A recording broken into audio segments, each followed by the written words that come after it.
আজকে শহরের চমকে যাওয়া খবর, কাক এখন বাসে চড়তে চাই।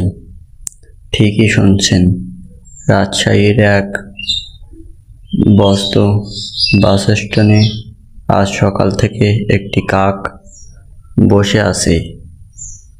সোজা লাইন ধরে তার মাথা ঘুরিয়ে ঘুরিয়ে দেখছে বাস আসছে কিনা।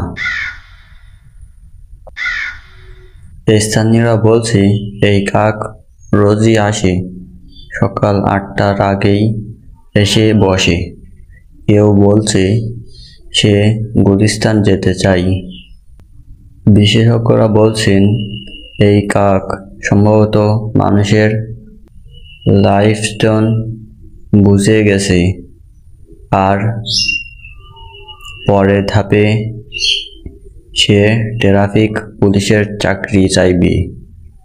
ভিডিওটা ভালো লাগলে কাকের মতো একবার কা করে লাইক, কমেন্ট আর সাবস্ক্রাইব করে দিন।